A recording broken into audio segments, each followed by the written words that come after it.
mengumpulkan referensi teoritis melalui jurnal dan buku yang relevan dengan gaya kepemimpinan transformatif. Studi kepustakaan ini dengan melakukan kajian teoritis dan referensi lain pada situasi sosial yang diteliti dengan menggunakan metodologi penelitian kualitatif. Itu kenapa banyak jurnal-jurnal dan buku-buku, salah satunya buku atau jurnal punya Pak Anton Mufti ini. Tulisan ini bertujuan untuk memberikan gambaran kepemimpinan transaktif dan manfaatnya. Lanjut oleh Pak Imran. Oke, terima kasih. Saya lanjutkan. Hasil dari penelitian dan analisis ini dari kepemimpinan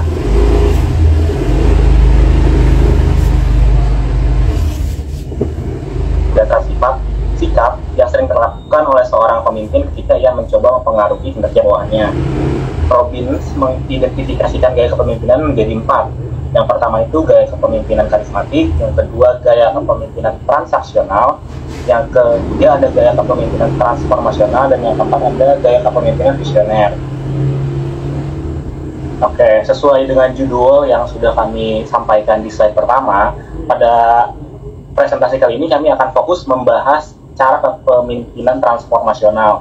Jadi, Robin menjelaskan kepemimpinan transformasional sebagai jenis pemimpin yang mencurahkan perhatian, mengubah kesadaran mereka, memandang masalah lama dengan cara-cara baru.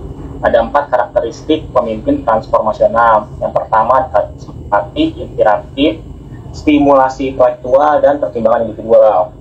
Terus dari aspek karisma, memberikan visi. Seorang pemimpin akan memberikan visi dan rasa atas misi, menanamkan kebanggaan, dan meraih penghormatan atas kepercayaan.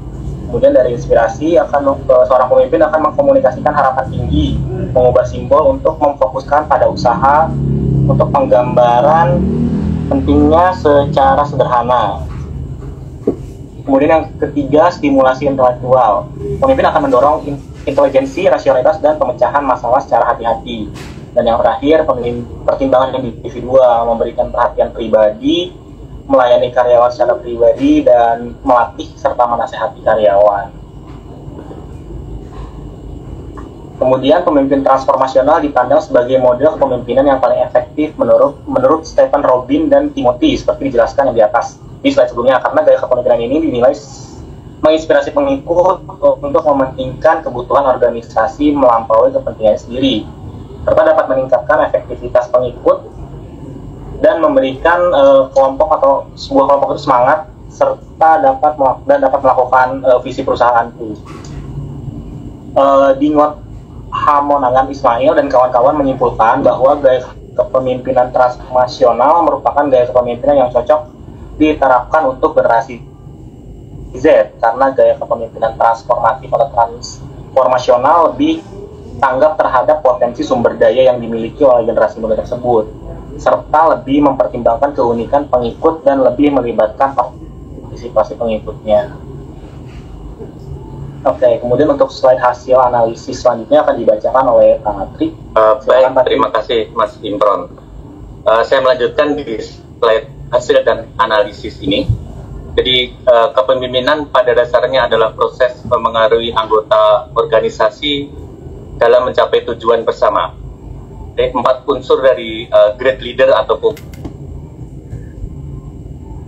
pemimpin yang bagus, yang hebat adalah yang pertama adalah vision. Dalam hal ini berarti leader harus mampu berpikir besar dan baru. Artinya mampu melihat dinamika lingkungan organisasinya dan menciptakan program yang bisa mengadopsi dinamika ini. Berikutnya adalah courage ataupun keberanian. Jadi seberapapun bagusnya konsep yang dimiliki leader tersebut, tetap diperlukan keberanian untuk bertindak. Keberanian dapat diartikan juga sebagai memiliki kemauan yang keras, memiliki inisiatif, dan bersedia atau mampu berani mengambil risiko. Yang ketiga adalah realitas, yang mengandung arti bahwa pemimpin yang hebat senantiasa merespons terhadap fakta dan mengabaikan ilusinya. Yang keempat adalah etik ya. Yang keempat adalah etik, yaitu pemimpin juga harus beretika, pemimpin harus peka terhadap orang lain dan bersedia melayani anggotanya. Next Mas, minta tolong.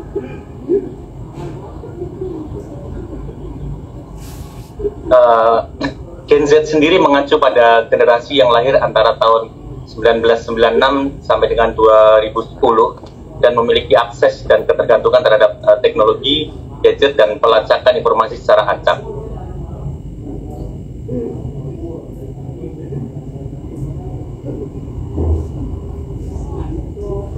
Mengaruhi kemajuan teknologi.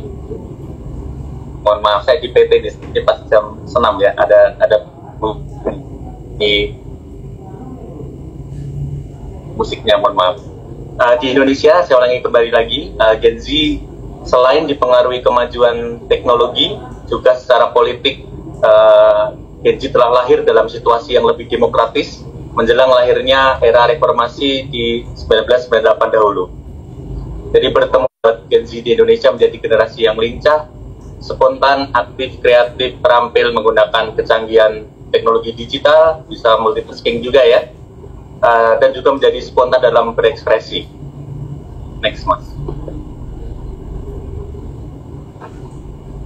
Tapi di sisi lain tidak sedikit juga kritik yang telah muncul terhadap Gen Z, terutama menyangkut kepribadian Gen Z tersebut dan ketekunan dalam mewujudkan cita-citanya, sehingga mereka menjadi generasi yang sering disebut generasi bingung. Di dunia kerja juga banyaknya pilihan dunia kerja membuat mereka mudah bosan dan mudah sekali berpindah-pindah tempat ya, sehingga dinilai mereka kurang luhur secara mental, tidak mendalam penguasaannya terhadap suatu profesi, hanya di kulit-kulitnya saja gitu ya. Dengan kondisi kepribadian dan karakter Gen Z tersebut di atas, penulis dari jurnal yang kami ambil meyakini bahwa Gen Z cocok dipimpin dengan gaya kepemimpinan transformatif, yang mana gaya tersebut akan menginspirasi, memahami keunikan Gen Z dan membantu mengembangkan potensi serta melibatkan mereka dalam mengambil keputusan, terutama yang terkait dengan kebutuhan mereka sendiri. Dari saya cukup sekian, silakan dilanjut oleh Pak Didi.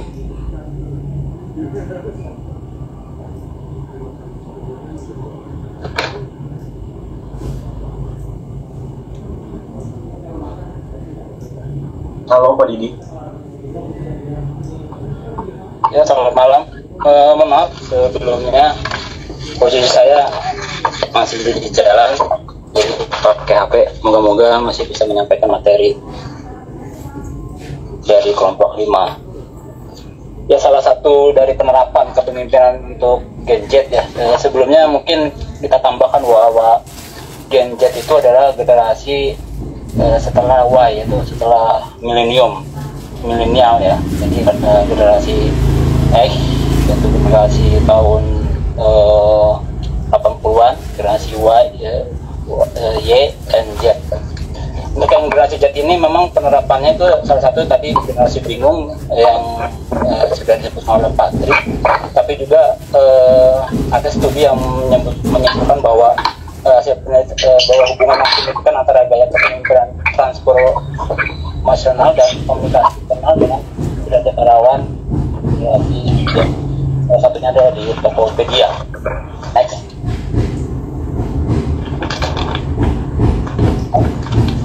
Dan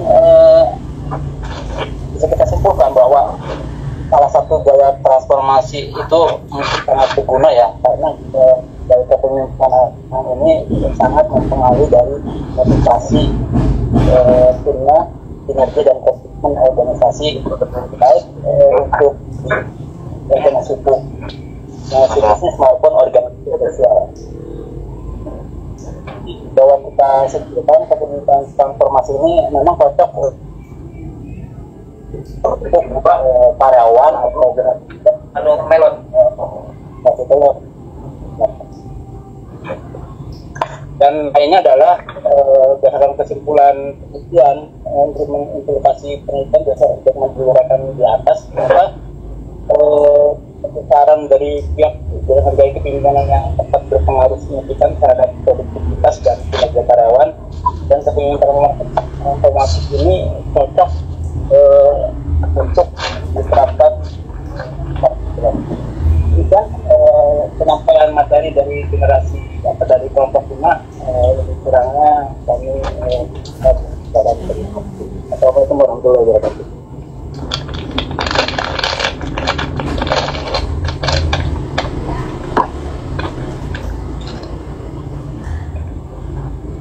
Oke, terima kasih Pak Didi.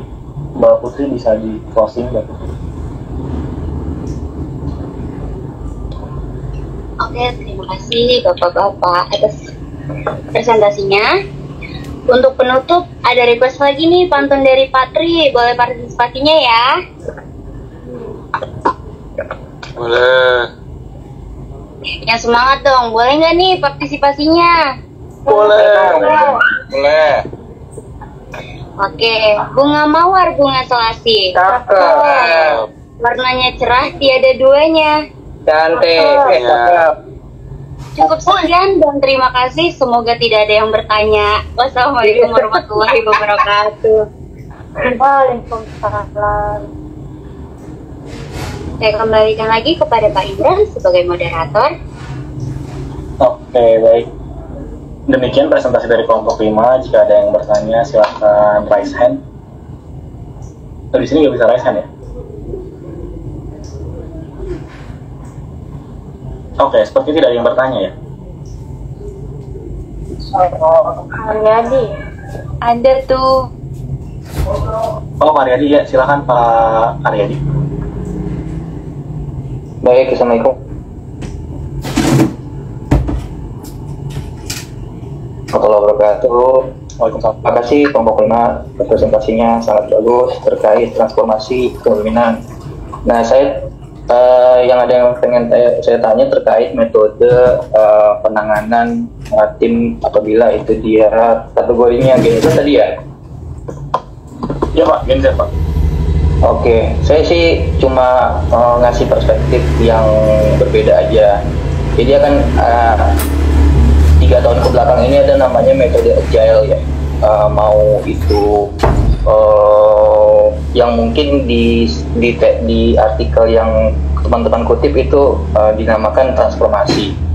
Nah, boleh dong kenapa nggak agile yang dimasukkan ke dalam artikel yang dikutip dan tidak disarankan untuk memakai metode agile dalam menangani teman-teman kita yang Gen Z ini? Karena saya lihat Gen Z itu kategorinya cepat bosan dan tidak tahan banting. Jadi kalau kita metodenya dengan agile, itu mungkin bisa membantu mereka cepat beradaptasi dengan pola kerja yang kita bebankan ke mereka. Karena agile itu saya pikir cukup membantu mereka. Kedua, apakah kita terapkan sistem penilaian OKR itu ada hubungannya dengan transformasi dalam memahami atau menangani teman-teman kita Gen Z ini? Jadi ada 2 terkait agile sama sistem OKR. Itu sih Pak Imran, terima kasih ya. Oke, terima kasih Pak Hari. Ya, yang kedua tolong diulangi dong Mas Hari, sorry.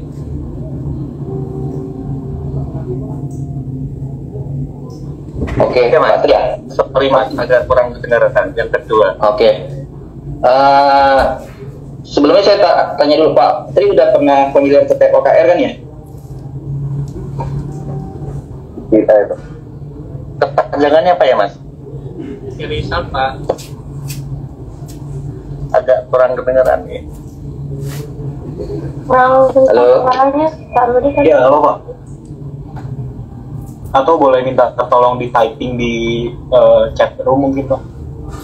OKR itu objektif key result. Jadi metode lain yang selain dari GPA atau dan lain-lainnya. Jadi sistem OKR itu sistemnya kan project ya, bukan daily atau progress. Jadi kalau kita lihat dari metode kerja atau gaya tahan bantingnya Gen Z ini kan mereka tuh nggak bisa kerja yang monoton atau daily progress. Nah, apakah perusahaan itu perlu transformasi gaya penilaiannya ke karyawan Gen Z ini terkait template-nya dirubah menjadi OKR?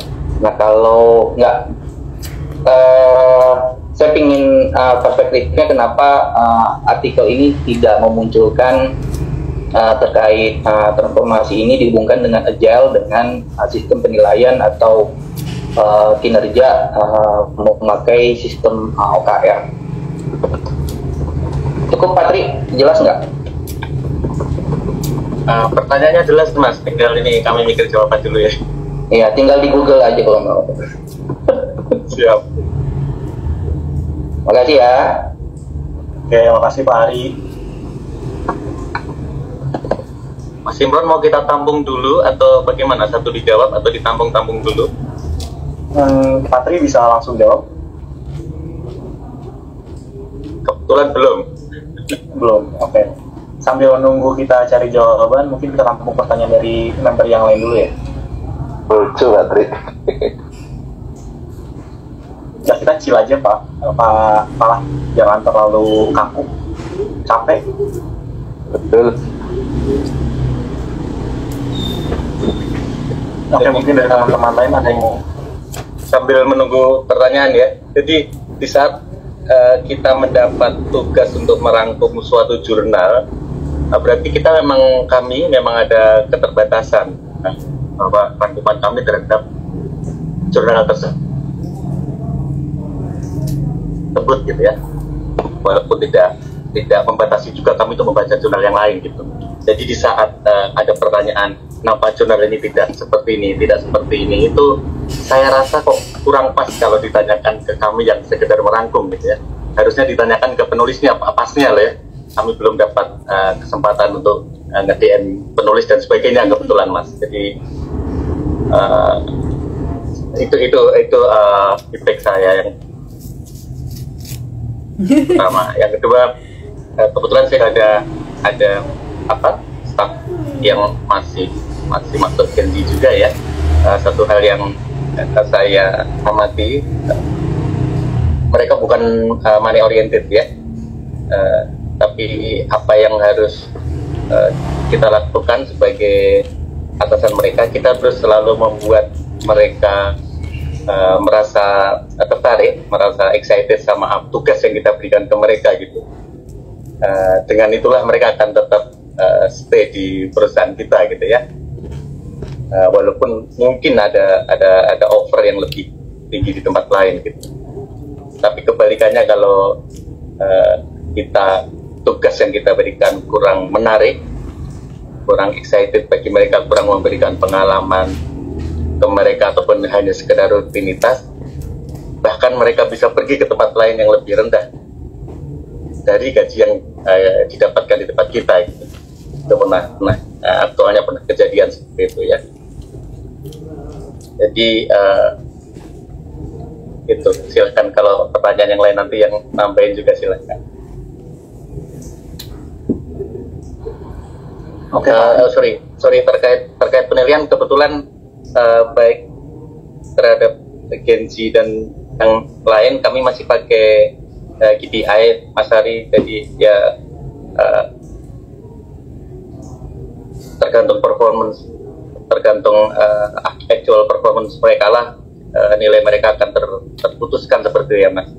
Dan saya dalam konteks Gen Z ya, saya kok tidak merasa OKR akan lebih baik, ataupun saya belum pemahaman saya belum sampai ke situ Mas ya. Nanti kalau misalnya ada yang bisa mendukung statement bahwa OKR itu lebih cocok ke Gen Z, kebetulan saya juga belum pernah membaca, mungkin bisa diberikan pencerahan juga Mas. Silahkan untuk tim kelompok 5 yang lain untuk menanggapi, menambahkan. Oke, terima kasih Pak Tri. Mungkin saya akan memberikan sedikit pandangan dari perspektif Gen Z ya Pak. Karena kebetulan juga saya lahir tahun 98 ya, otomatis masuk ke Gen Z, dan lingkungan pertemanan saya pun masih termasuk Gen Z ya Pak. Terkait OKR dan KPI mungkin kita bisa lihat dari sektor industrinya dulu ya. Karena beberapa teman saya kebanyakan dari mereka kerja di agensi Pak. Nah jadi yang otomatis mereka sebenarnya tidak punya KPI secara eksak, secara mutlak yang bakal continuous ya. Beda dengan saya yang kerja di pabrik. Jadi mereka lebih menerapkan OKR dan saya pakai KPI. Secara implikasi sebenarnya tidak ada perbedaan yang signifikan ya Pak. Cuman untuk KPI itu parameter pengukurannya lebih konstan aja Pak, kita lebih terukur berbeda dengan OKR.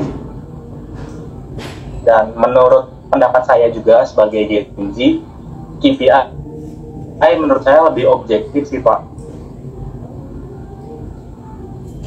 Seperti itu Pak. Mungkin itu tambahan dari saya. Oke, ada pertanyaan selanjutnya dari Pak Anton Dhani. Silakan Pak Ketua. Atau Pak Ari ada mau ditambahkan dulu Pak Ari? Mungkin siapa tahu jawaban saya kurang tepat. Kebetulan nature bisnisnya beda kita antara saya Pak Imron di manufacturing dan Mas Ari di konsultan gitu Mas. Jadi kalau bisa sekaligus sharing pengalaman gitu Mas Ari, silakan.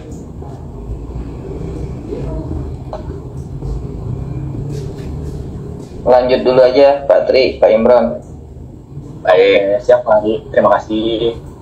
Silakan Pak Antoni. Oke. Halo Pak. Ya, siapa? Ya silakan Pak. Oke. Ini menarik ya, karena kalau lihat studi kasus, bukan studi kasus ya, pengalaman pribadi ini.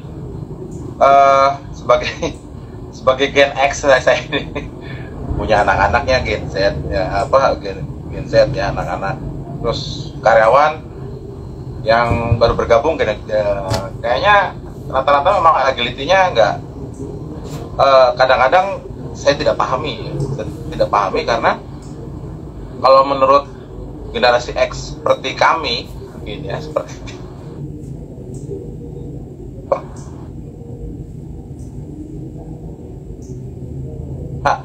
Pak dosen apa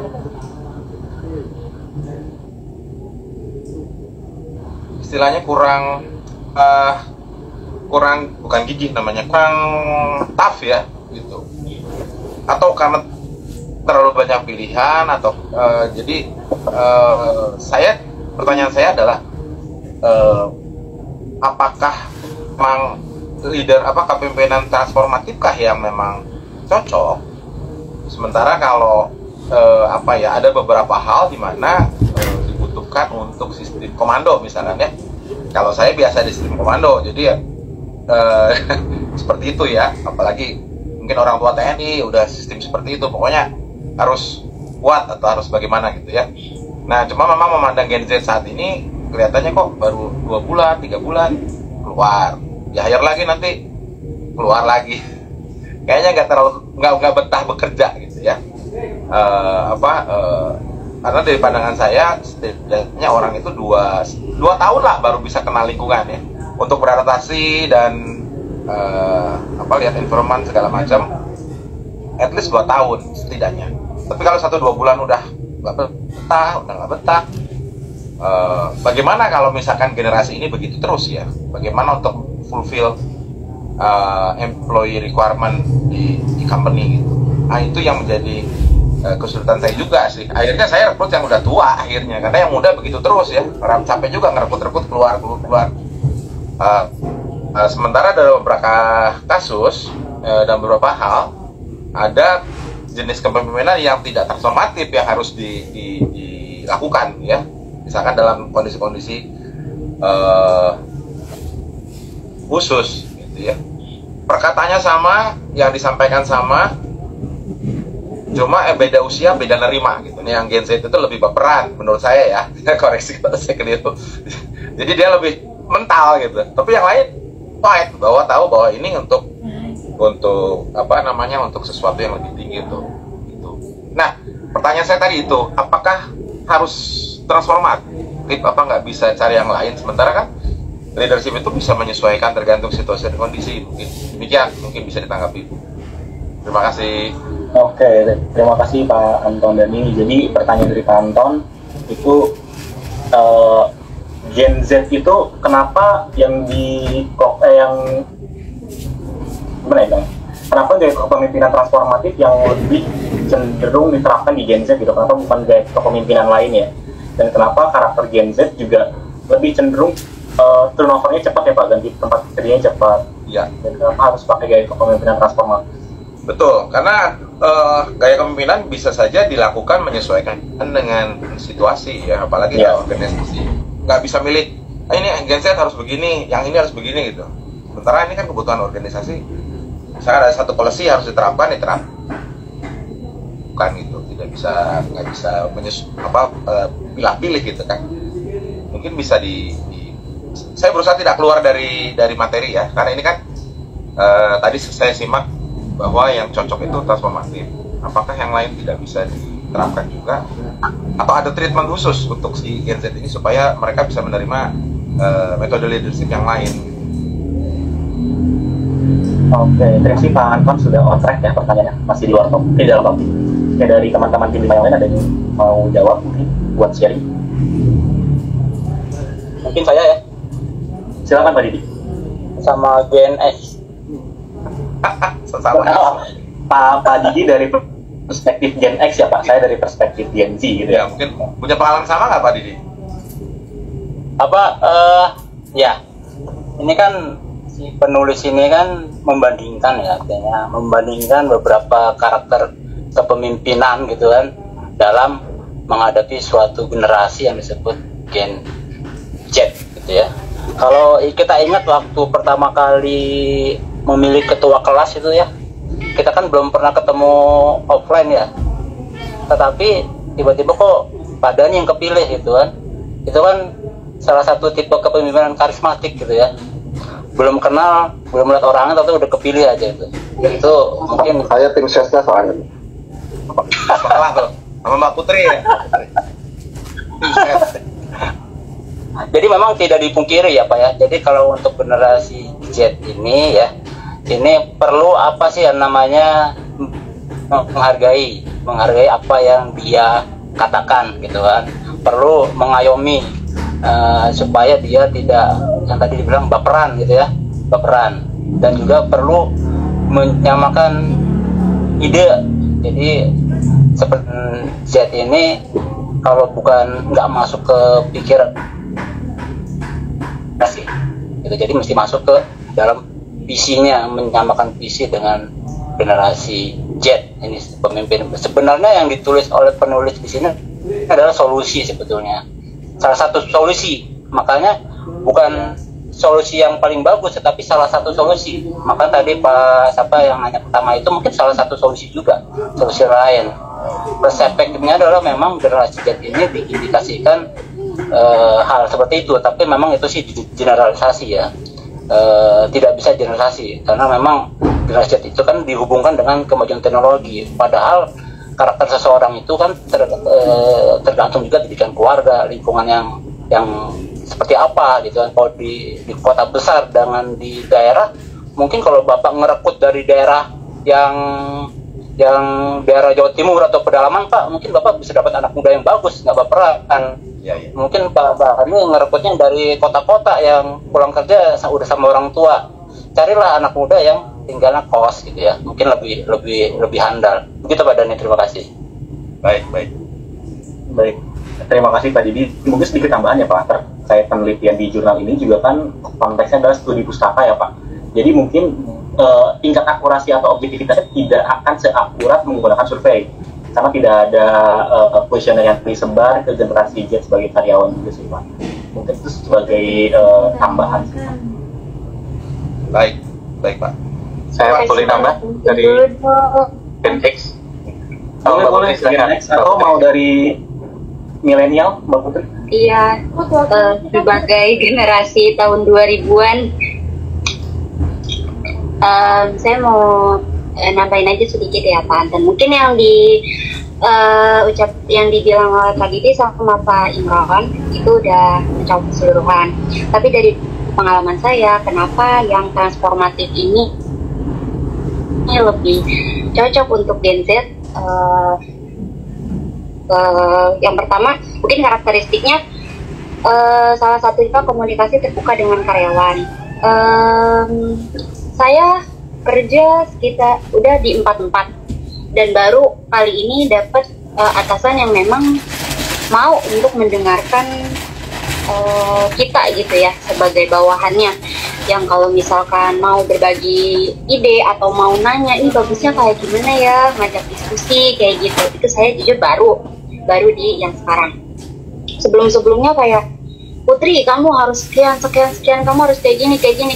At least walaupun itu tetap saya lakuin karena memang butuh, tapi tetap ada rasa, kok dia galak banget ya, kok dia gitu banget ya gitu. Tapi tetap dilakuin kok gitu.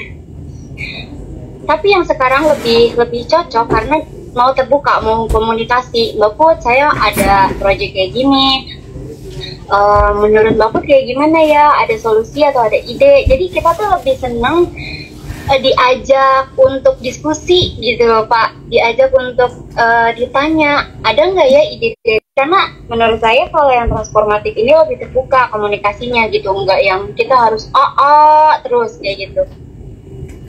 Terus kepercayaan kepada bawahan itu jujur lebih enak dikerjain ketimbang ketika kamu harus A, kamu harus B, dan itu harus kutip si atasan ini terkadang kayak masih tetap ragu gitu untuk ngasih proyeknya ke kita gitu, dibandingkan sama yang transformatif kan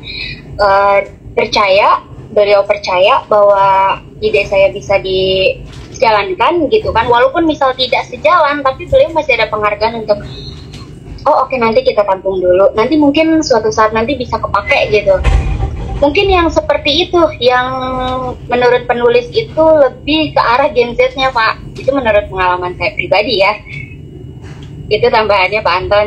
Silakan yang mungkin dari yang lain.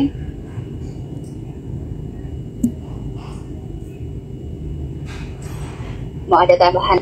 Yang disampaikan Pak Anton tadi sangat menyuarakan hati saya juga, sama persis Pak yang kita alami Pak. Dan saya mohon izin yang akan saya sampaikan mungkin agak sedikit pahit Pak. Jadi saya sudah sampai ke dalam kesimpulan ya. Saya sudah sampai dalam kesimpulan bahwa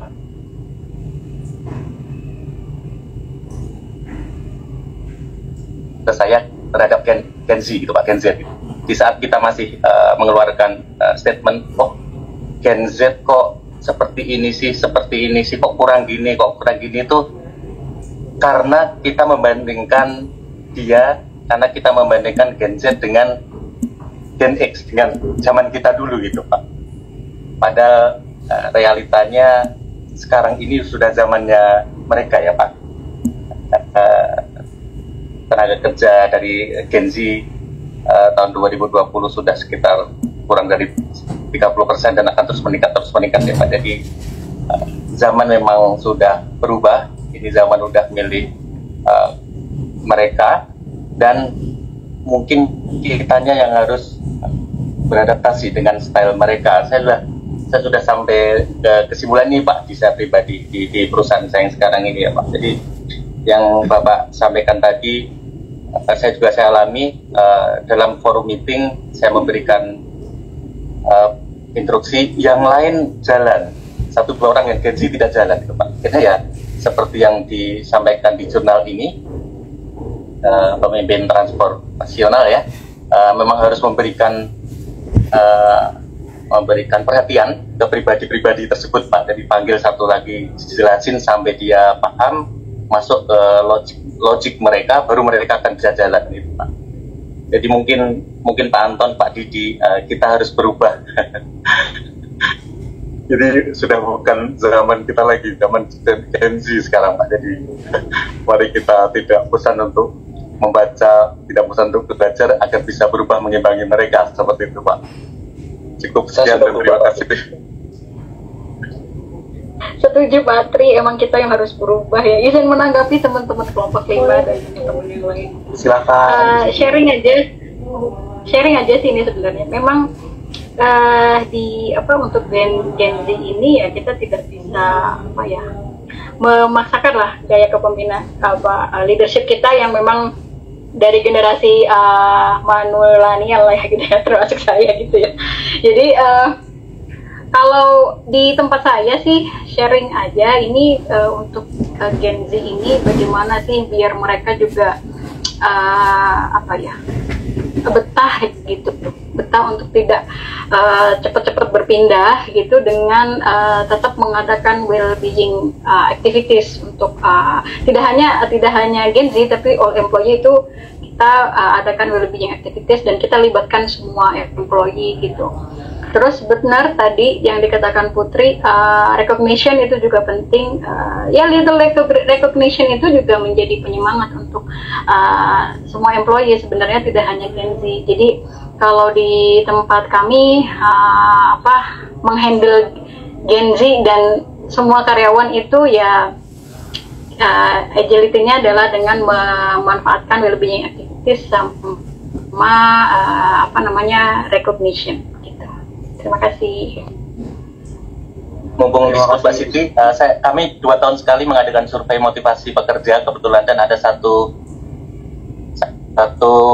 pertanyaan dalam survei tersebut, hal apa yang dapat membuat motivasi kerja Anda meningkat?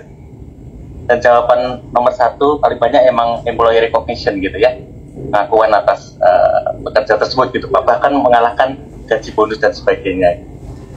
Ya, yang sekali. Iya, betul Pak. Saya bersyukurnya juga Pak, jadi kuliah ini dari hasil recognition Pak. Oke, izin menanggapi. Jadi ini feedback yang bagus ya dari teman-teman, karena ini memang ada ya dari pengalaman tadi saya ceritakan ya. Mungkin saya harus colek rekan saya ya, sesama rekan saya yang Gen X juga nih. Kadang-kadang begini, yang menarik adalah saat disuruh mengisi exit interview. Nah itu di situ saya bilang isi sejujur-jujurnya. Kebetulan karena saya sering bergaul dengan Gen Z ya, melebur juga supaya awet muda gitu ya. Jadi cuman kadang-kadang ada rekan-rekan satu level saya itu yang kesannya seperti bos ya, seperti otoriter atau seperti itulah pria dia, bahwa anak gua tuh harus ikut apa kata dia, kadang dipanggilnya teriak-teriak. Nah memang saya perhatikan di departemen itu orang turnovernya tinggi sekali, karena memang sikap-sikap yang mungkin oleh Gen Z tidak bisa diterima ya. Mereka harusnya memang seperti itu, dilibatkan, tapi bukan hanya sekedar suruh patuh, suruh seperti itu gitu. Nah, seperti yang Pak Tri sampaikan, akhirnya keputusan dari manajemen kemarin adalah melakukan pelatihan terhadap pimpinan loh. Jadi pimpinan yang dilatih supaya bisa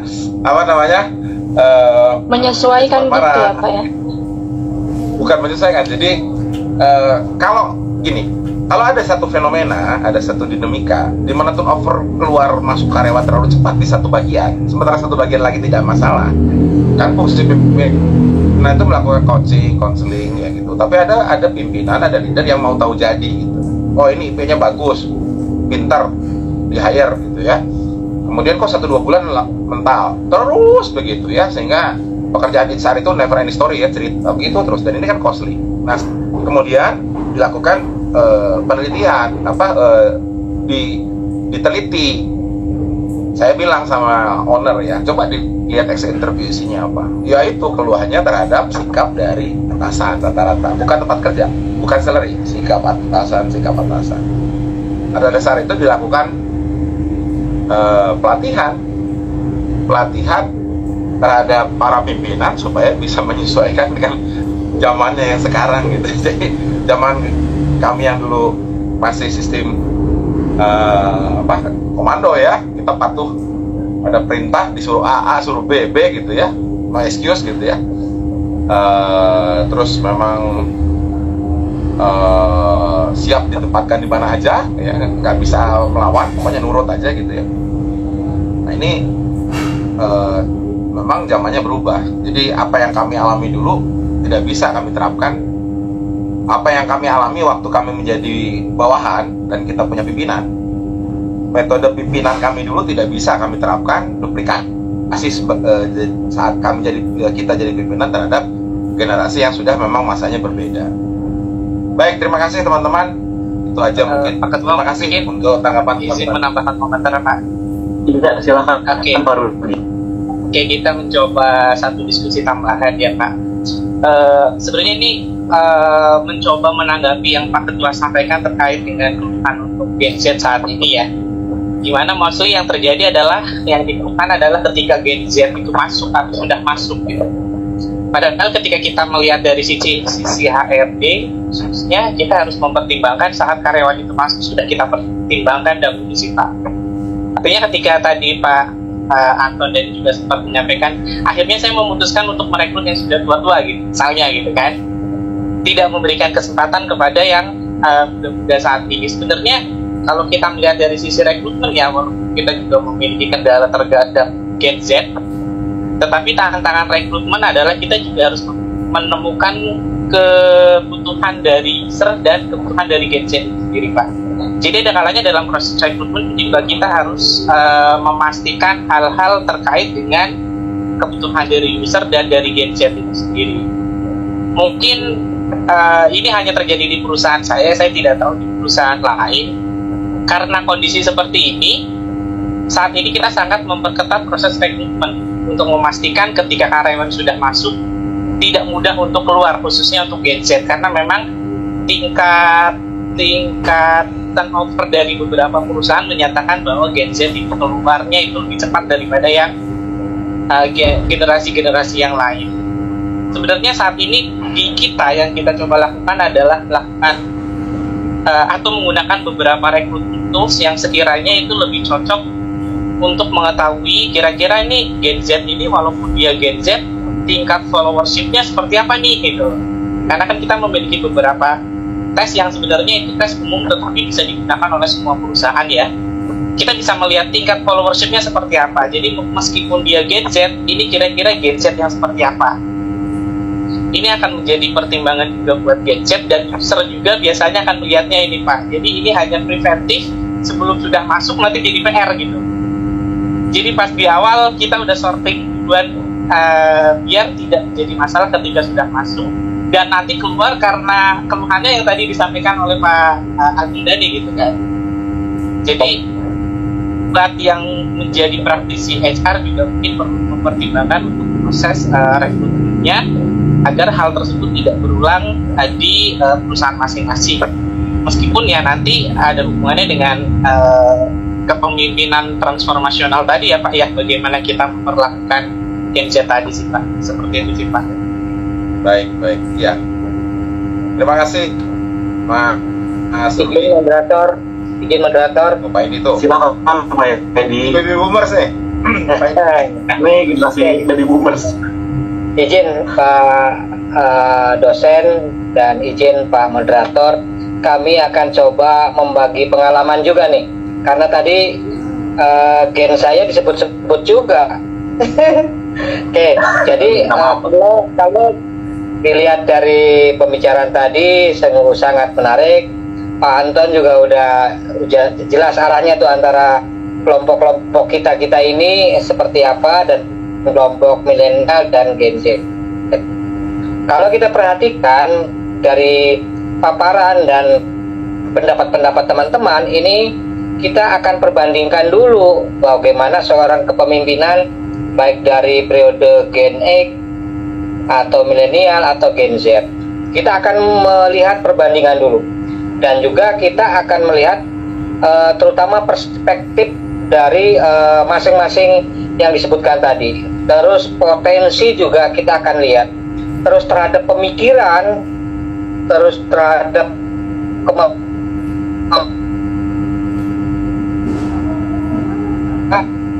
itu harus berbagai kelompok tadi.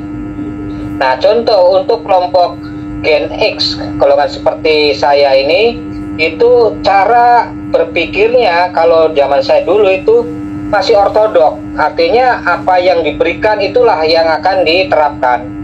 Terus keduanya, kalau Gen X itu termasuk kita ini itu sistemnya masih tradisional, tidak ada hal-hal yang sifatnya modern ataupun sifatnya teknologi. Terus juga ke bagaimana komitmennya golongan Gen X seperti saya ini, komitmen itu sangat-sangat tinggi. Dan terakhir itu berkaitan dengan sistem yang kepemimpinan dulu top down. Jadi kita dari atasan kita, seperti tadi kata ketua kelas, kita sistem komando dari atas diperintahkan ke bawah terus ke bawah. Itu yang kita ambil perbandingan dari Gen X. Terus selanjutnya kita perbandingan dengan golongan kelompok milenial. Nah, mulailah meningkat kelompok milenial ini, mulai ke arah teknologi, ke arah modernisasi, sifatnya detil, sosialnya tinggi, dan juga ini bukan lagi top down tapi bottom up lah mulai muncul. Bagaimana menilai seorang pimpinan, bagaimana langkah ke depan, itulah gen milenial. Nah, yang terakhir untuk Gen Z yang sekarang lagi rame, Gen Z itu sifatnya itu praktis, spontan, dan apa adanya. Sosialnya tinggi, terus modernisasi teknologi juga tinggi. Nah, cuman pengarahan dari Gen Z ini perlu didukung dengan pembinaan ataupun arahan dari pimpinan. Karena kalau kemampuan Gen Z udah seperti ini, tanpa kendali juga nanti kurang bagus. Nah, makanya dari diskusi paparan tadi dan diskusi teman-teman tadi ini, kesimpulannya itu seperti itu. Bagaimana kepemimpinan itu akan berlangsung dari mulai generasi Gen X, milenial, Gen Z, dan lain-lain. Itu pasti ada perubahan plus minusnya. Saran saya itu aja, moderator, kayak yang dapat kami sampaikan. Mudah-mudahan menjadi sumbangsi juga bagi kita. Izin Pak dosen. Makasih. Baik, terima kasih Pak Edi. Karena waktu sudah 1 jam ya Pak untuk presentasinya, saya coba menjelaskan sedikit kesimpulan ya Pak. Mungkin kesimpulan dari presentasi kali ini adalah kami sebagai generasi Z juga harus mengikuti perkembangan yang diterapkan oleh generasi X atau atasan kami ya Pak. Jadi selain generasi sebelumnya harus menyesuaikan dengan kami sebagai generasi Z juga harus menyesuaikan dengan kebutuhan industri seperti itu. Jadi dengan adanya presentasi kali ini, kami juga cukup sebagai generasi Z, kami merasa terbantu. Jadi kami bisa mendengarkan aspirasi dari senior-senior kami di diskusi kali ini. Terima kasih untuk Pak Anton Dhani, Pak Edi, Pak Ari, dan Bu Siti ya untuk malam ini. Masih ada. Saya kembalikan ke Pak Anton. Masih ada sesi pertanyaan atau udah close pertanyaannya? Pak Antoni masih mau lanjut ke sesi pertanyaan atau? Udah cukup lah, udah 1 jam Pak Khalidun. Langsung ke Pak dosen aja deh. Sudah 1 jam juga ya Pak. Mungkin nanti kita bisa diskusi di luar Zoom meeting ya Pak. Kita bisa diskusi di grup kelas besar mungkin. Ya. Sepakat.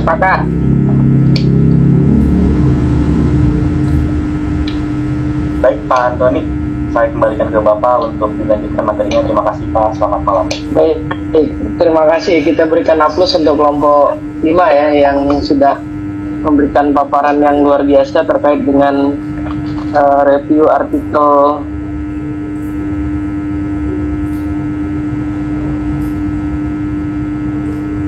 Erik Hermawan ya, penulis Bapak.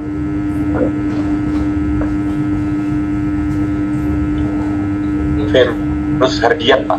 Ya, Firus Herdian ini dosen dari LP3I kok masalahnya.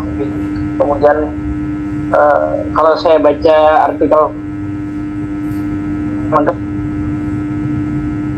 tulis pertama Administrasi Bisnis Politeknik LP3I Jakarta. Kalau yang kedua ini teman saya nih, Erik Hermawan, teman sejawat di Setiami Jakarta. Alhamdulillah dia terpilih sebagai anggota dewan ya dari Dapil 11. Alhamdulillah ya Pak. Jawa Timur. Kemungkinan Oktober sudah dilantik sebagai anggota dewan dari Partai Golkar ya, golongan karya. Beliau juga akademisi, jadi akademisi itu akhirnya ini ya banyak terjun ke politik juga ya. Pertama dari para Madinah banyak juga sih yang terjun ke dunia politik. prediksi ya, karena waktunya lebih banyak ya untuk konsolidasi dan lain-lain. Jadi mereka tidak hanya jadi dosen tapi juga dari konsultan kan, banyak bagian di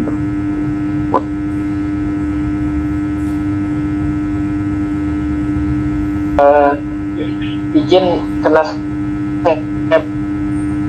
pakai dua device yang satu itu kalau telepon masuk pasti ke disrupt ini diskusi kita. Jadi gaya kepemimpinan transformatif untuk Gen Z. Nah ini kan sebenarnya di kualitatif ya, seperti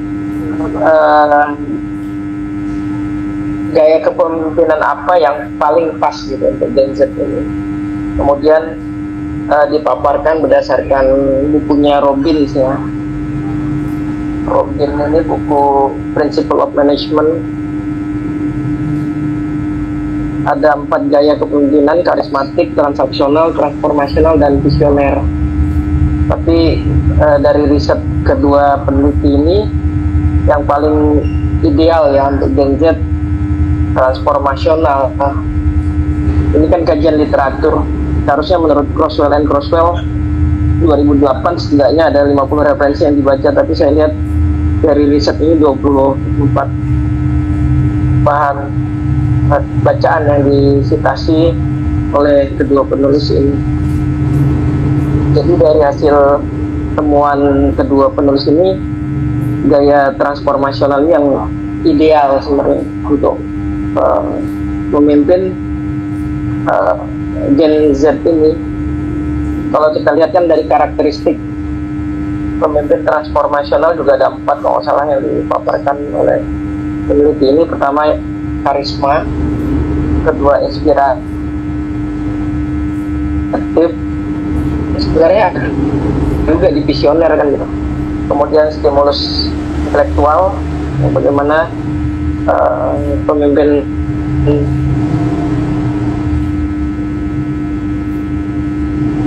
transformasi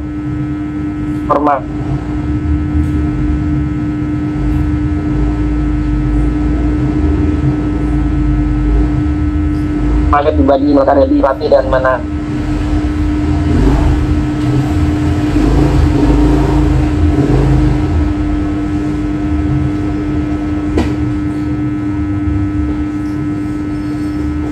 nasihati itu.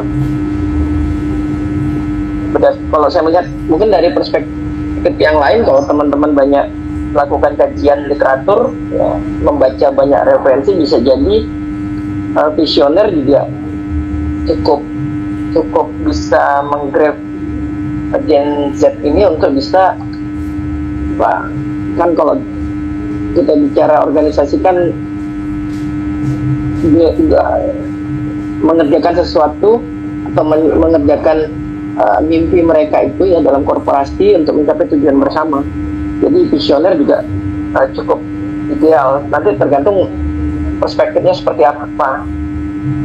Yang kita baca hari ini dan berdasarkan kajian literatur, memang transformasional ini yang memang pas untuk melakukan transformasi terhadap Gen Z. Lagi Gen Z itu kan kelahiran tahun 80 ya. Kalau saya kan udah X, sama kayak Kak Anton. Ya Kak Anton, 80 itu Gen Z awal, Gen Z akhir ya. Saya Gen Z, Gen milenial ya kalau 80. Kalau Gen Z kan berarti adiknya milenial ya. Kalau adiknya milenial berarti tahun 2000-an. Tahun 2000. Ya, jadi mereka sebenarnya udah masuk dunia kerja ya. Jadi kelahiran tahun 2000-an, 90-an akhir itu sampai dengan 2000-an itu mereka sudah banyak masuk dunia kerja. Jadi dulu saya masih manajer SDM ya. Kelahiran mereka itu kalau seandainya kelahiran tahun 2000 itu usia mereka berapa sekarang? 24 tahun. 24 tahun kan, berarti kan memang lulus S1 21 itu sudah 3 tahun kan mereka, berarti sudah 3 tahun lulus dan sudah 3 tahun di dunia korporasi, sehingga sudah banyak masuk dunia korporasi yang Gen Z ini. Abangnya gen milenial kelahiran tahun 80-an sampai dengan 2000-an. Kalau saya gen Y, kalau kayak Kak Anton. Nah, kalau kita bicara tadi generasi Gen Z tadi, generasi yang apa kata teman-teman, generasi rapuh dan lain-lain, ya memang kondisinya seperti itu kan. Mereka dilahirkan berdasarkan periode yang panjang terhadap situasi sosial, ekonomi, politik, teknologi dan lain-lain kan. Nah, sebagian dari Gen Gen X ya, saya sama Kak. Sebagian dari Gen X ini terlahir, bayangkan terlahir itu enggak dengan tenaga medis ya. Di kampung-kampung itu dengan dukun, kemudian kondisi lantai itu masih tanah kan, Kak Edi ya, masih lantainya betul, masih bukan semen tapi tanah. Belum ada listrik Pak, listrik belum masuk kali. Belum ada listrik, belum ada listrik kemudian, iya.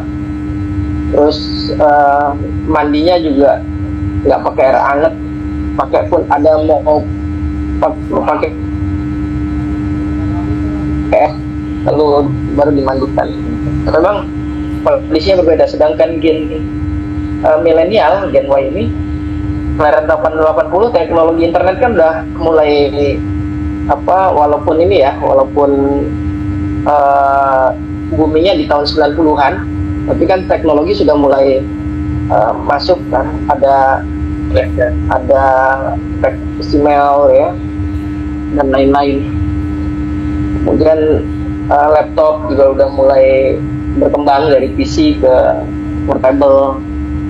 Kemudian Gen Z ini lebih canggih lagi kan, mereka terlahir dengan teknologi gawai yang cukup canggih kan. Gen Z ini terbiasa mencari informasi itu dengan menggunakan teknologi informasi, search engine dan lain-lain, sehingga mereka belajarnya tidak ketergantungan, tidak lagi pada subordinat ya kalau kita di korporasi, tidak tergantung kepada atasan maksudnya, tapi mereka bisa mendapatkan informasi dari banyak hal, sehingga interaksi dengan rekan sekerja dan lain-lain ini sangat kurang ya. Mereka generasi penyendiri ya, sibuk dengan diri mereka, sibuk dengan teknologi sama media sosial dan lain-lain, dan akhirnya lupa akan interaksi sosial. Nah, dari karakter-karakter tersebut ya, saya juga menuliskan di artikel ini, disitasi juga tulisan saya yang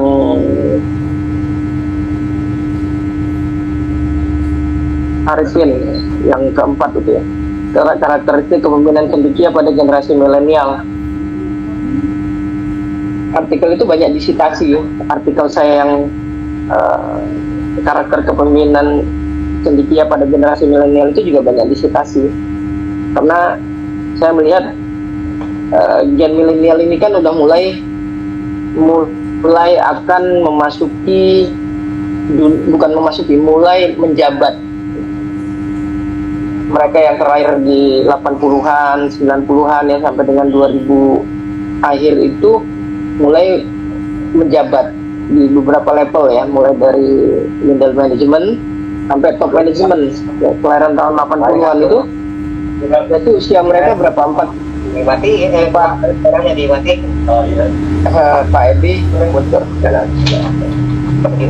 Bentar ya.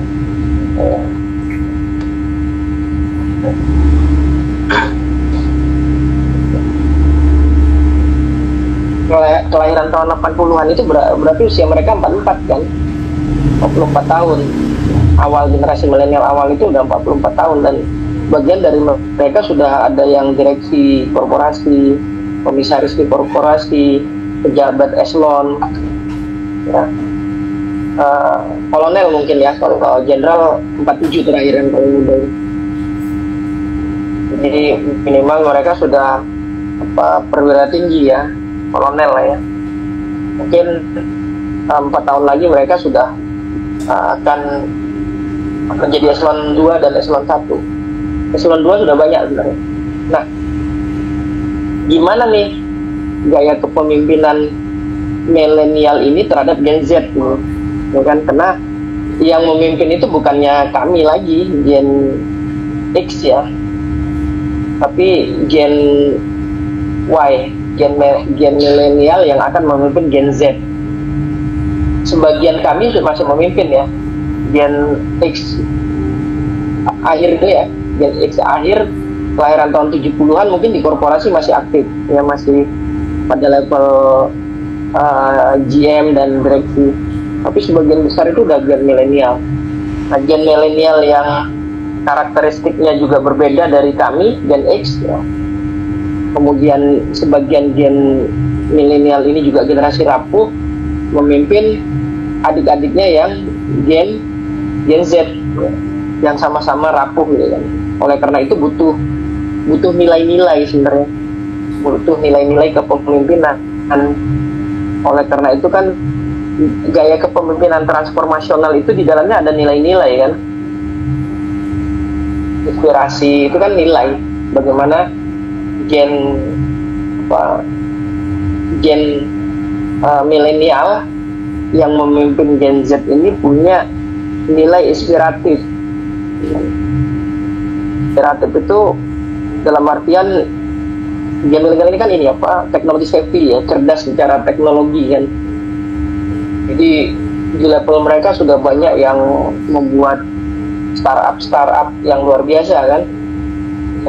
Saya kemarin ketemu salah satu co-foundernya Binar.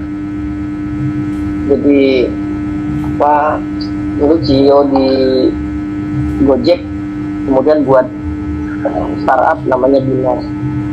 Kemudian saya juga pernah diskusi sama gen milenial juga. Dia dulu buat platform startup untuk pelatihan ya. Kemudian ada di teman juga buat salah satu penulis ini ya, Pak Erik Hermawan kan punya korporasi, dia punya korporasi berbasis teknologi informasi. Nah, lalu generasi anaknya yang sudah menahkodai ya katakanlah beberapa atau satu di antara grup korporasi ya kan, basisnya teknologi informasi kan. Jadi gen milenial akhir ya, yang kelahiran tahun 90 sampai dengan 98, 99 ya, itu kan gen milenial akhir kan. Mereka sudah masuk korporasi yang orang tuanya memang punya perusahaan kan, nggak mungkin juga kan anak-anaknya wariskan usaha mungkin pada level entry, kemudian 1-2 tahun udah middle management, 1-2 tahun udah pada level top management kan. Nah, mereka generasi yang katakanlah punya karakteristik digital savvy, cerdas secara digital, kemudian memimpin lagi generasi Z ini yang lebih cerdas lagi ini ya. Cerdasan digitalnya lebih cerdas lagi. Bayangkan gen milenial itu ibunya pada saat ke rumah sakit bawa tablet dan dia tanya dokter obatnya apa ya kan, kemudian dia googling resepnya, dia tahu obatnya apa, dosisnya apa, indikasinya apa, dan lain-lain kan. Melahirkan Gen Z yang lebih canggih lagi. Kita nggak pernah tahu juga nanti kayak apa perilaku mereka terhadap teknologi informasi, pastinya lebih canggih lagi. Oleh karena itu memang estafet kepemimpinan ini dari baby boomer ya, generasi tahun 40-an itu kepada kami Gen X gitu. Gen X ini lebih tough sebenarnya tadi yang telah disampaikan oleh Kak Anton kan, lebih tough dan lebih pinginnya sesuatu itu secure gitu. Kami bertahan dengan keadaan gajinya nggak tinggi tapi kami karyawan tetap gitu kan. Kemudian kami bertahan dengan gaji kecil dan tempat tinggal di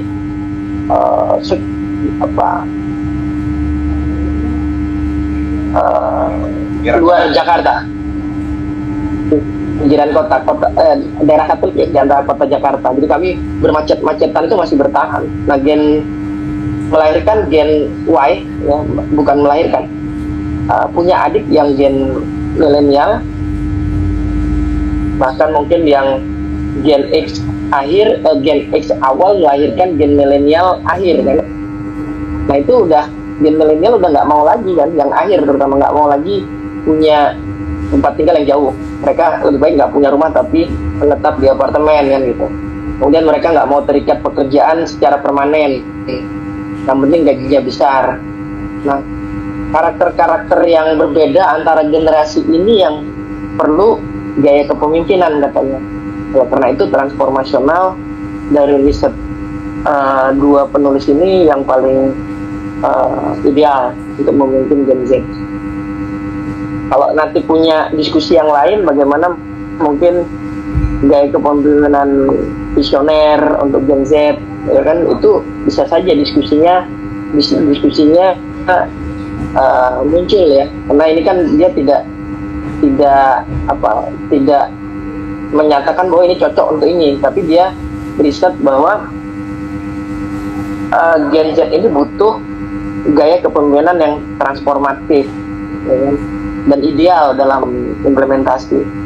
Kalau teman-teman punya bahan bacaan yang menyatakan gaya kepemimpinan yang lain itu juga lebih relevan untuk Gen Z, bisa saja ya kan? Karena ya, perspektifnya akan berbeda ya dari sudut pandang riset dan lain-lain. Yang pasti tidak ada ini kan tentang gaya ya, tidak ada, bukan sesuatu yang baik dan buruk, tapi bagaimana gaya kepemimpinan ini cocok untuk diimplementasikan.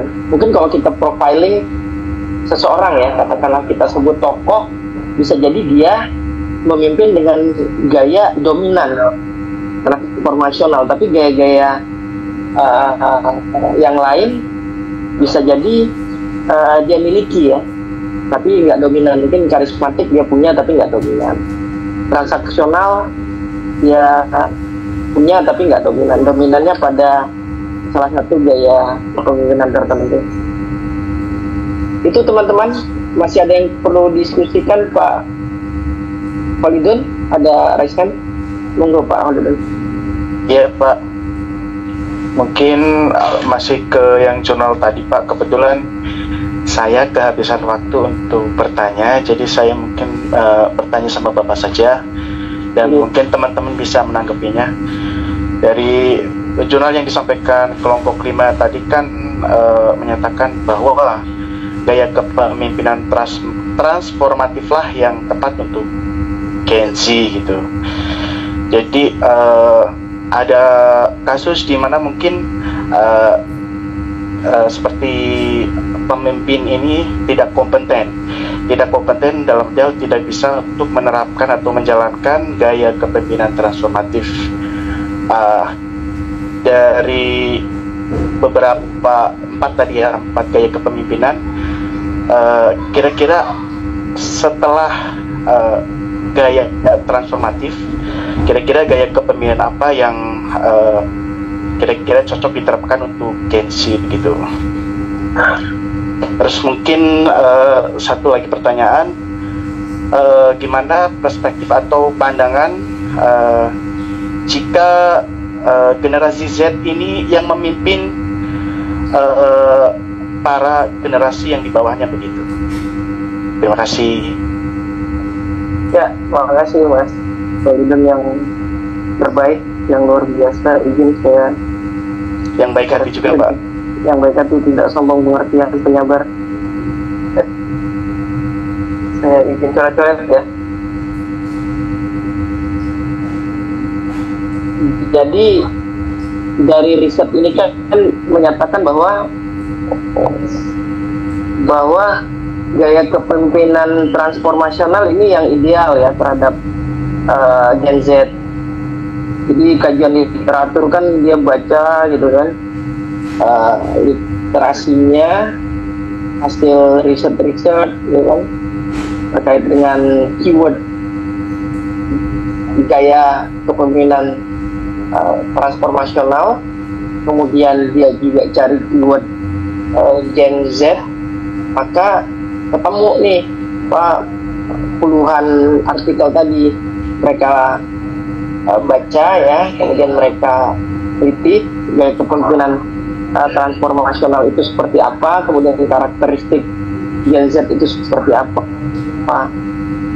Nah ternyata dari riset kedua peneliti ini menyatakan bahwa di kesimpulan ya, kalau Mas Holidin lebih baca lebih dulu, bahwa dia yang lebih gaya kepemimpinan transformasional ini yang lebih efektif ya untuk memimpin Gen Z. Nah, lalu pertanyaannya adalah gaya kepemimpinan apa lagi yang cocok gitu setelah Gen Z ini ya? Ya ada. Saya baca sarannya dulu ya. Saya baca berdasarkan kesimpulan hasil penelitian dan implikasi penelitian sebagaimana diuraikan di atas, maka diketengahkan saran-saran kepada peneliti bahwa gaya kepemimpinan yang tepat bermasuk dengan cara penelitian. Oh iya, ya tetap sarannya ini ya. Saya sih melihatnya gini ya. Ini kan soal gaya yang melekat pada individu biasanya. Dan kalau seandainya kita mencoba ya dengan karakteristik kita, seandainya ya saya dengan pengalaman dulu pengalaman akademik ya tahun 2001, kemudian pengalaman organisasi tahun 2001, maka saya masuk korporasi dan di profiling saya itu introvert masuk dunia marketing. Kemudian dalam perjalanan waktu saya yang introvert itu punya bawahan ya, tahun 2022 itu saya punya 4 orang bawahan, 1 di Kupang, 1 di Mataram, 2 di Bali. Jadi kami berlima. Nah, gaya saya adalah introvert, kemudian ya dengan karakteristik ya penyendiri, pendiam, pemalu dan lain-lain. Lalu terjun di dunia marketing dan akhirnya punya subordinat. Mau nggak mau nih kan, saya sebagai pemimpin ya dengan karakteristik pemimpin ya. Kalau Pak Richard Gere itu bilang harus ada nilai yang ada pada diri kita, nilai-nilai terbaik yang ada dalam diri kita ya, sehingga nilai-nilai itu melekat dalam diri kita menjadi karakter. Jadi kalau Stephen R. Covey bilang kita mengerjakan pekerjaan baik itu ya dalam konteks nilai, lalu menjadi kebiasaan, menjadi karakter, menjadi culture kita. Nah itu yang akan dibawa menjadi secara individu kita bisa leading self, memimpin diri kita sendiri karena kita sudah menginternalisasi nilai-nilai kebaikan itu.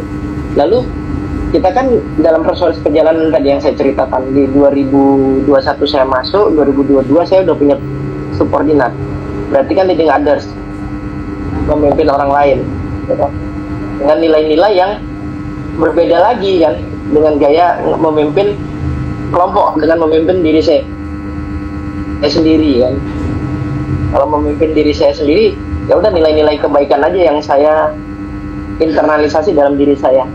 Contohnya katakanlah kita Muslim dengar aja sebuah sholat tuh khairum minan naum gitu kan. Kalau kita menginternalisasi nilai kedisiplinan dengan baik dan masuk komunitas pejuang subuh seandainya, maka kita sholat subuh di masjid atau musola kan, itu terus yang kita jalankan karena kita mengimplementasi nilai-nilai kebaikan pada diri kita sendiri. Lalu kalau seandainya kita yakin saya mau puasa Senin Kamis dan Kamis gitu kan, itu yang kita tanamkan sehingga kebiasaan itu menjadi karakter dalam diri kita ya, dan menjadi culture dalam diri kita. Maxwell tahun 1960-an itu riset dan menulis buku, dan bukunya berjudul lupa saya, Cyber Psychonetic kalau nggak salah. Dia bilang efek 21 hari, dia kan dokter bedah tuh, efek 21 hari di mana kita terbiasa pasien itu terbiasa dengan saya dulu ya, dengan terbiasa dengan wajah baru hasil operasi plastik itu pada hari ke-21 ya. Dalam artian bahwa kalau membentuk perilaku baru itu ya 21 hari kata Maxwell. Kemudian tahun 2010-an, itu berarti 14 tahun yang lalu ya, ada riset terbaru. Dan riset terbaru itu belum ada riset lagi setelah Palivalali pada jurnal psikologi, European Journal Psikologi, dia publish bersama teman-temannya risetnya itu terhadap sekian responden, saya lupa 98 responden kalau nggak salah. Jadi rentang antara bagaimana seseorang itu bisa membentuk perilaku baru itu dari 18 sampai dengan 245 hari ya, tergantung ininya karakteristik orangnya, dan dirata-ratakan 66 hari. Jadi bagaimana mengubah perilaku dalam diri kita, mengimplementasikan, menginternalisasikan nilai kebaikan dalam diri kita itu riset terbaru 2 bulan lebih, 2 bulan 6 hari ya, 2 bulan 6 hari atau 2 bulan lah baru terbiasa kita dengan nilai itu. Nah setelah terbiasa, makanya cocok nih kan Holidun, Kak Anton, Kak Edi dan semua kita di sini menjadi seorang pemimpin karena nilai-nilai yang tertanam dalam dirinya udah nilai-nilai kebaikan. Saya nggak perlu sanksikan lagi tuh tentang nitip absen katanya, tentang fraud, tentang rasuah, tentang berdusta gitu. Terus saya udah yakin lah, tutup mata aja ke 44 orang dalam David Martin pakai Prabowo. Ke 44 orang di kita ini adalah memang nilai-nilainya terbaik gitu, makanya masuk jadi habit kita, jadi habitat orang yang baik. Nah dengan nilai kebaikan itu makanya bisa leading others kan, kita mimpin orang lain kan. Ada yang mau Holidun, ada cewek yang tertarik karena ada nilai kebaikan dalam diri Holidun itu yang membuat pasangannya jatuh cinta karena gitu. Oh orangnya baik, orangnya jujur, orangnya ramah ya kan, orangnya kerja keras, orangnya udah, pasti itu yang dicari kan. Maka bisa lebih ada memimpin orang lain. Lalu leading organization, memimpin organisasi ya kan, jadi board of director yang sekarang sudah dan dialami oleh Gen Z ini, Gen milenial. Mereka sudah pada level C-level. Kemudian leading nation, di atas itu kan kalau Richard Barry bilang leading self, leading others, leading organization, leading nation, dan itu case-nya ada di Indonesia. Ignatius Jonan itu udah leading nation, karya Budi Sumadi itu kan, dari direktur BUMD Pemprov DKI ikut dengan Pak Jokowi dan akhirnya jadi menteri menteri apa ya, Budi Karya Sumadi itu, Menteri Kesehatan Pak. Menteri Kesehatan ya, itu dia ini loh apa, teknik nuklir loh. Kalau Budi Karya itu Menteri itu Pak. UPR. UPR Menteri Perhubungan ya. Menteri Perhubungan, Menteri Perhubungan Pak. Kalau Menteri Perhubungan. Budi Gunadi. Budi Gunadi. Nah, yang Budi Gunadi itu yang teknik nuklir ya. Budi Karya Sumadi Menteri Perhubungan. Nah, mereka pada level tertentu sudah leading nation.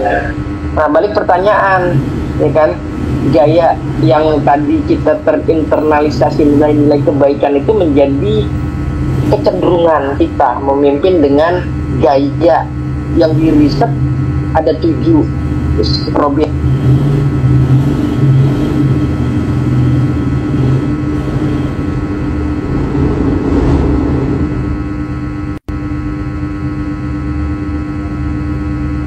Sampai yang ada 9 kayak kepemimpinan, tapi yang kena Stephen Robin itu Principle of Management itu apa, textbook yang digunakan, dan textbook itu masih bicaranya 4, maka kebanyakan riset masih menyebutnya 4, tapi artikel-artikel menyebutnya ada otokratik ya kan, ada oligarki gitu kan. Nah itu kan muncul lagi tuh gaya-gaya berdasarkan riset-riset itu kan.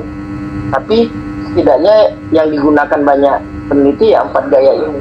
Nah kecenderungan apa tadi yang kita leading others itu kan udah mulai nilainya bukan lagi nilai personal, tapi nilai yang dibangun berdasarkan interaksi dengan lebih dari satu orang kan. Karena leading others kita punya subordinat, makanya ada nilai apa kerja sama tim ya kan, ada nilai apa komunikasi yang bagus, membangun komunikasi yang bagus dan lain-lain, dan menjadi kecenderungan ya kan, kecenderungan di samping apa latar belakang kan. Kalau kita bicara leader itu menurut Kartono yang pertama kali yang saya sampaikan teman-teman itu kan ada yang dilahirkan DNA leader itu, yang dalam tanda kutip DNA bukan DNA kromosom ya, tapi nilai-nilai yang didapat dari orang tuanya itu dipelajari dia, diwariskan, kemudian terimplementasi. Maka gayanya mungkin orator, gayanya yang pendiam, gayanya yang bersemangat dan lain-lain. Kemudian juga ada karpet merah orang tua, karpet merah apa dinasti, maka dia jadi pemimpin kan. Ada juga yang ekologi. Nah itu yang ekologi itu yang diciptakan gitu. Diciptakan sehingga kecenderungan dia itu dengan gaya yang mana gitu.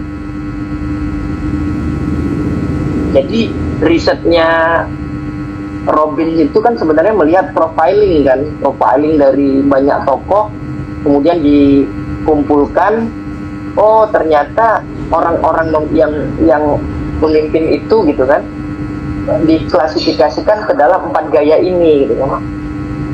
Sehingga pada saat orang lain memimpin gitu kan, keempat gaya ini, karismatik, transaksional, kemudian transformatif dan visioner ini, kita dikelompokkan pada gaya yang mana kan gitu. Kemudian ada yang masuk ke dalam korporasi misalnya, di perusahaan tertentu dengan gaya kepemimpinan apa yang ideal misalnya. Kemudian riset lagi di industri tertentu gaya apa yang ideal, termasuk yang dilakukan oleh 2 peneliti ini. Jadi untuk Gen Z itu ya, kira-kira gaya mana yang paling ideal. Ternyata dari hasil risetnya kedua penulis ini transformasional. Nah saya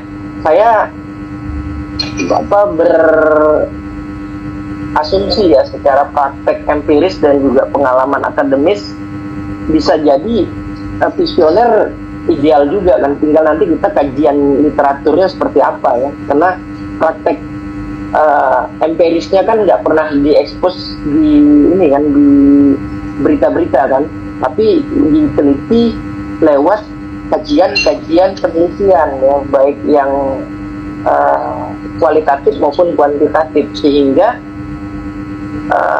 kalau dugaan saya sementara ini kan hipotesis ya, visioner juga menjadi apa gaya yang penting juga untuk Gen Z ini kan, karena Gen Z ini kan generasi yang instan ya, jadi butuh kakak-kakaknya, orang tuanya yang punya mimpi ke depan itu seperti apa gitu kan, yang jangka panjang bukan instan. Karena Gen Z ini kan generasi strawberry rapuh, generasi instan ya kan, nggak mau apa ya, kalau Kak Anton itu bicaranya 5 tahun ke depan itu karir saya kayak apa gitu kan, dulu kami bicaranya gitu ya. Tapi kalau generasi yang Gen Z ini bicaranya nggak karir dulu, pasti lingkungan kerja yang nyaman ya kan, ada kafenya, kemudian suasananya cozy, flexi time dan lain-lain. Itu urusan karir, urusan nanti ya. Jadi butuh shadowing generasi gaya kepemimpinan visioner, sehingga mereka punya peta jalan gitu. Dugaan ya, ini hipotesis sementara, butuh kajian literatur juga. Saya butuh banyak baca referensi dan sintesis bacaan itu, sehingga saya bisa menyimpulkan bahwa visioner adalah gaya kepemimpinan yang cocok untuk Gen Z. Dugaan sementara saya seperti itu. Kemudian bagaimana dengan gaya kepemimpinan yang lain, transaksional ini kan sebenarnya bargaining ya antara apa yang diinginkan oleh pemimpin dengan yang dipimpin ya, sehingga intinya kan tujuan kan. Jadi kalau kita baca literatur lagi, bahwa pemimpin itu kan orang yang mampu menginspirasi orang lain untuk mengerjakan sesuatu, subordinatnya untuk mencapai tujuan. Nah, hasil akhirnya itu adalah tujuan. Nah, bagaimana nanti gaya kepemimpinan itu bisa menggerakkan bahkan subordinatnya untuk mencapai tujuan tersebut. Kalau transaksional, dugaan sementara agak tidak berdekatan. Kalau kita mau memimpin orang-orang yang generasi Z itu dengan gaya kepemimpinan transaksional agak sulit. Bagaimana dengan karismatik gitu? Jadi kayaknya agak kurang juga ya, dugaan sementara. Dengan gaya kepemimpinan karismatik kita nggak bisa kan, karismatik kepada Gen Z ditinggal pergi ya kan, nggak mau dia ya kan.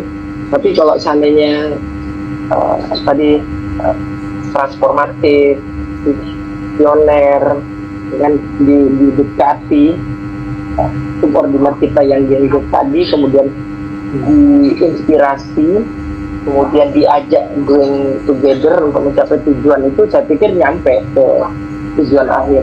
Dua gaya tadi, visioner dan transformasional.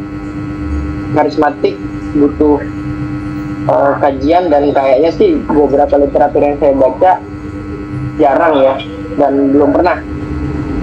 Kecuali teman-teman pernah baca Pak, saya pernah baca Pak di jurnal ini ada korelasinya antara karismatik dengan Gen Z. Nah, itu kita bisa diskusikan di ruang ilmiah ini, tapi naga-naga ini tidak. Demikian Kak Kolidon yang baik hati.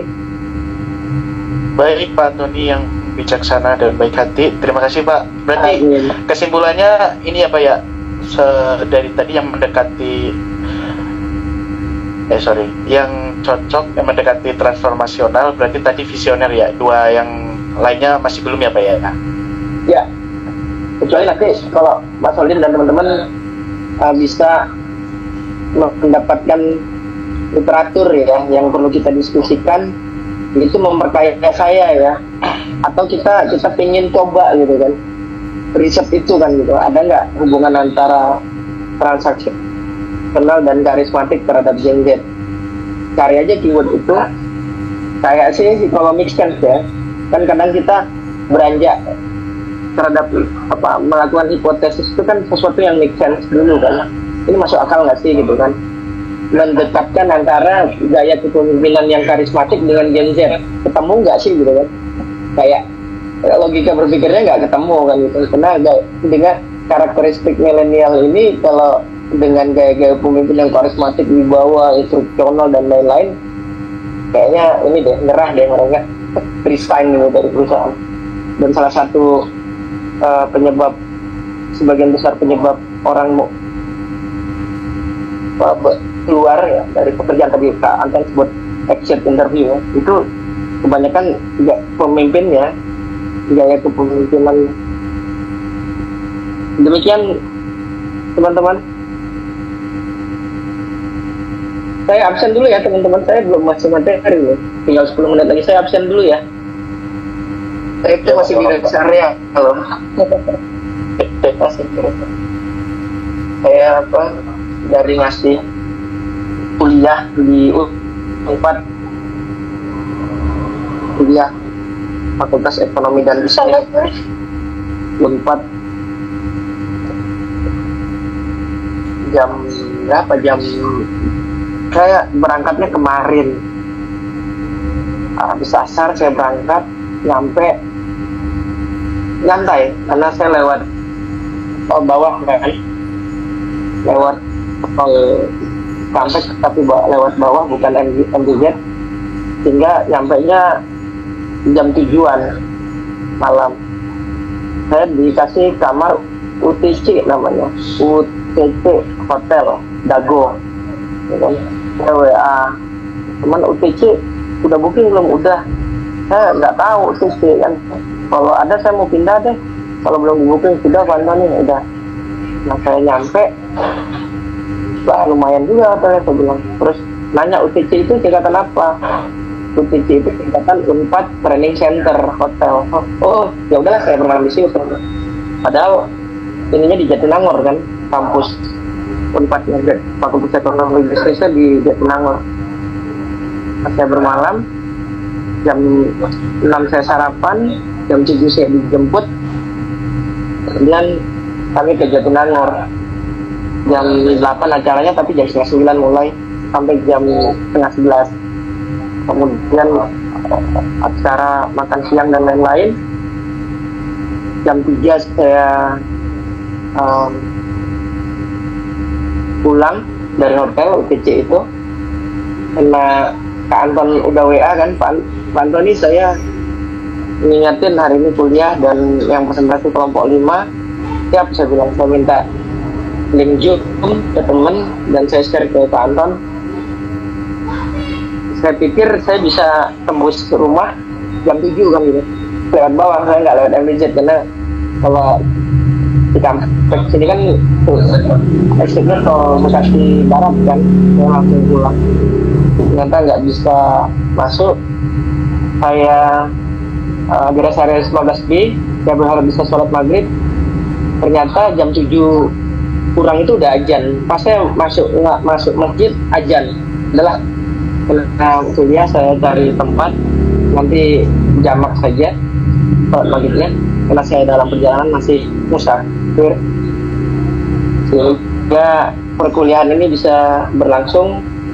Dan dengan energi sisa, kita semua energi sisa, tapi diskusinya berjalan menarik ya. Mudah-mudahan pekan depan, saya itu sering janji tapi khawatir nggak ditepati. Materinya belum hari ini yang sesuai RPS kan, kepemimpinan dan diversity. Jadi keberagaman itu butuh seorang pemimpin, intinya gitu. Karena subordinat kita kan ini berbeda ya, secara suku, agama, ras, antar golongan, kemudian karakteristik dan lain-lain, sehingga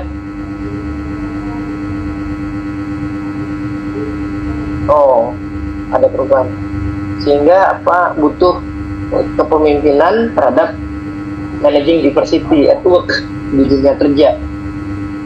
Mudah-mudahan di awal pertemuan pekan depan saya bisa menyampaikan perkuliahan tersebut. Kayak absen dulu ya teman-teman.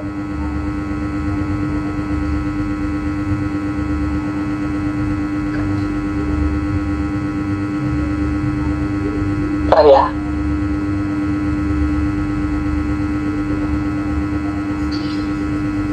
Maisara Madinah gimana? Oh, iya. Kita 43 yang hadir. 42. Saya kan ini ya. 42 gadget 44 ya. Pak. Iya, 42 yang hadir. Yang nggak hadir siapa ya? Ada nambah kok jadi 45. 45, berarti 2 yang nggak hadir. 2 yang nggak hadir itu seingat saya Niko, Pak Niko sama Niko. RR dia. RR dia. Oh iya. Ya, saya ini aja berarti yang nggak hadir aja yang nggak saya centang kan.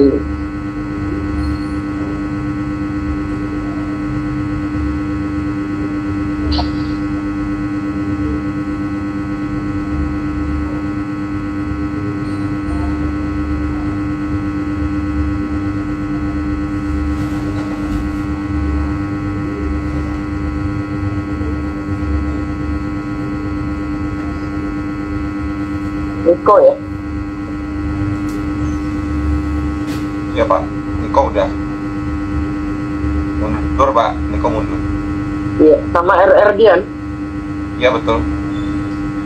Tapi nggak ada lagi di Maisara Madinah nggak ada lagi. Udah nggak ada ya Pak? Iya.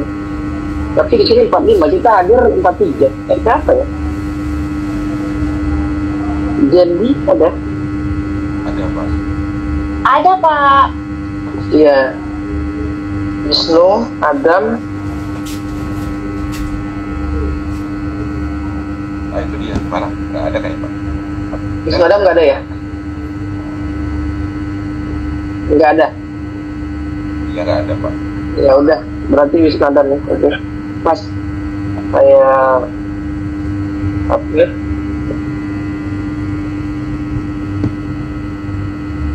Tema Wisnu Adam ada Pak tadi Pak, sempat mau tanya juga. Wisnu Adam aja ada itu online. Iya. Gitu. Jadi siapa?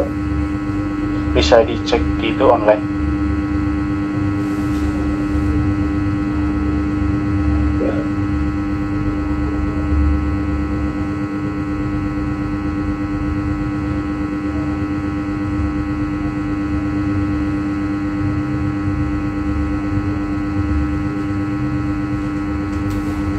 Ya.